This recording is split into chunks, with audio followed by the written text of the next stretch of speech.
sambil apa ya, sambil mencatat di dalam sebuah buku-buku kecil bahwa mimpiku ingin jadi ini. Nah, tahapku awal ini. Tahun pertama aku pengen ini. Nah, jadi biar ada acuan dalam diri. Jadi janganlah kita eh, main jalan-jalan ya kan gitu, main ikut-ikut arus ya. Jadi tahun depan aku ingin ini.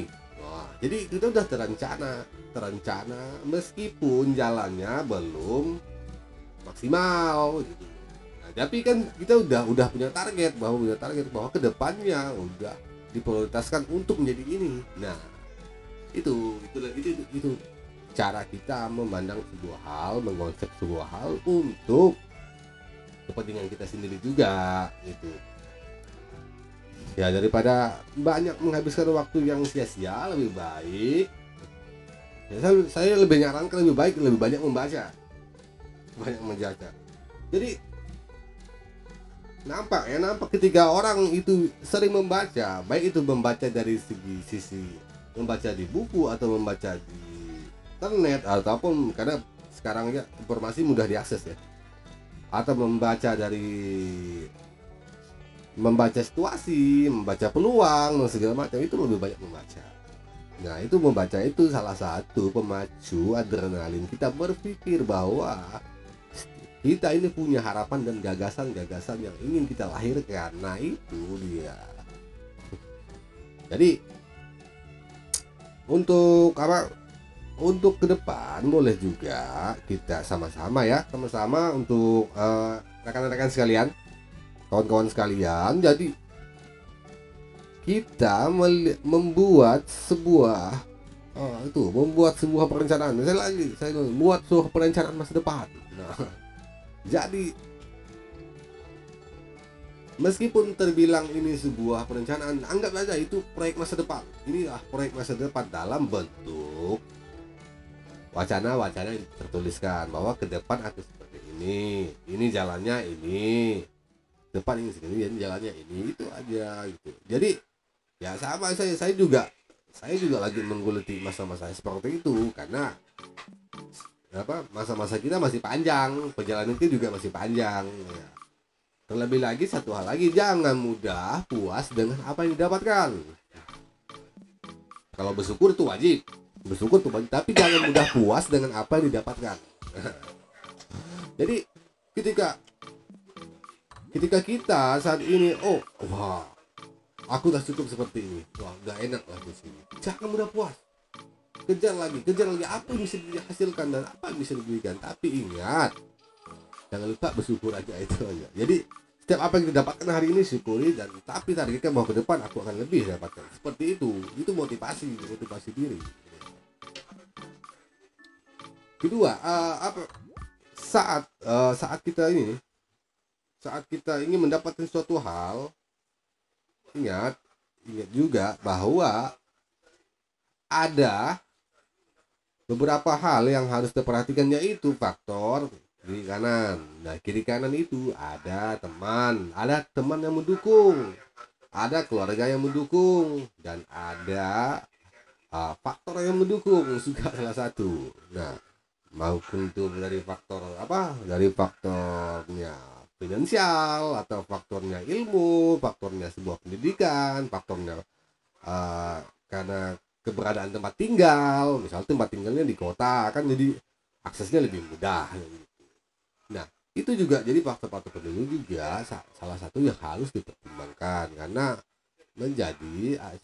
menjadi subterapi ya untuk mencapai proses perjalanannya nanti gitu. Jadi saat kita berimajinasi yang jelas bahwa kita akan memimpikan seperti ini, bahwa kita sudah siap melakukan dari hal yang paling kecil terlebih dahulu.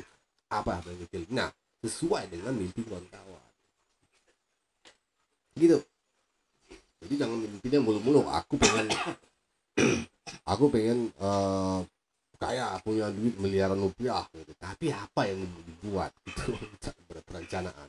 Nah, itu meskipun sederhana kecil, membuat sebuah perencanaan untuk diri sendiri, tapi itu akan lebih baik ketimbang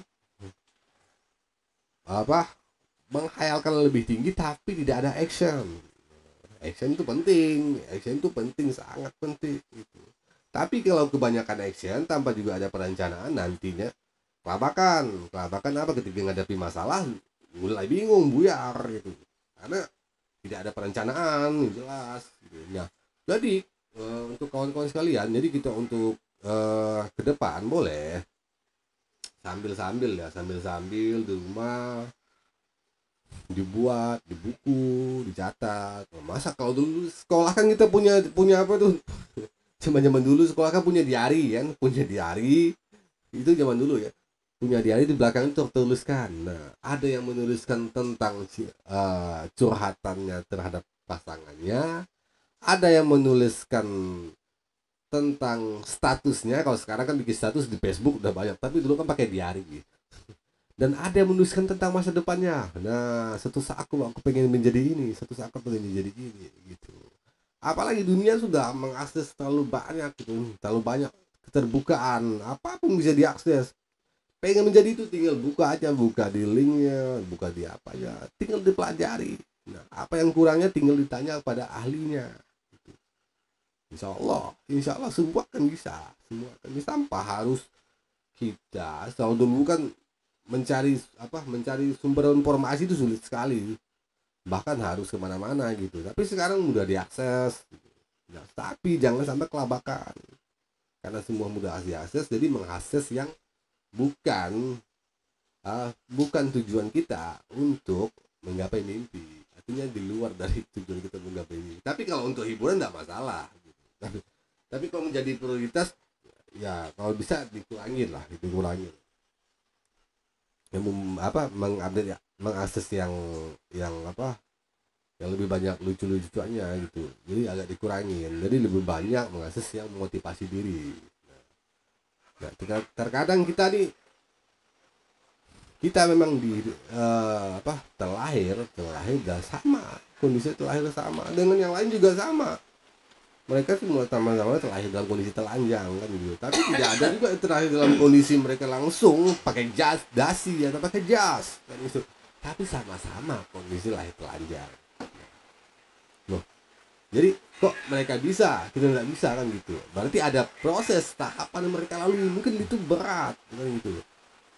Mungkin bagi sekali bang Oli itu berat, tapi mereka bisa mampu melalui, hingga wajar kalau mereka menduduki posisi yang dianggap, yang kebanyakan yang jadi stigma orang bahwa itu sudah sukses itu. Nah, jadi untuk kawan-kawan di rumah juga sambil kita uh, untuk mengejar mimpi-mimpi yang indah kita itu saya selalu mengarungkan ke mimpi indah. Dunia ini luas tuh, jangan terfokus pada sebuah yang sifatnya formalitas.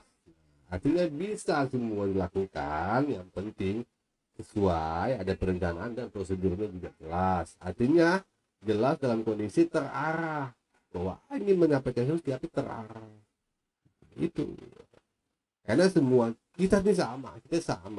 Saya juga, saya pun sama, mungkin dalam kondisi masih membangun, untuk membangun diri juga sama mungkin, masih banyak hal yang boleh dilakukan, itu masih banyak dibayangkan. Cuma saya ini hanya apa yang saya buat hari-hari kecil-kecil itu, yang kecil-kecil aja, tapi bagi saya itu juga langkah-langkah alternatif untuk kedepannya bagaimana bisa menggapai sebuah mimpi.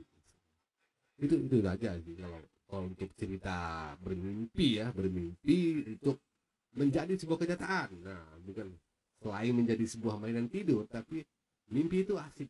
Ketika saat kita memimpikan sebuah hal mahal, maka kita merasa kita seolah hidup akan 1000 tahun lagi gitu.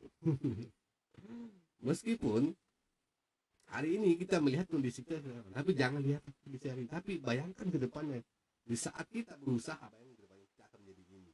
Nah, seperti itu. Maka kalau ya setinggi, maka kalau dulu ya, kalau masa kita aja kadang-kadang bermimpi aja takut-takut. Lihat anak-anak kecil aja dulunya mimpi apa, jadi presiden, jadi pilot kan itu.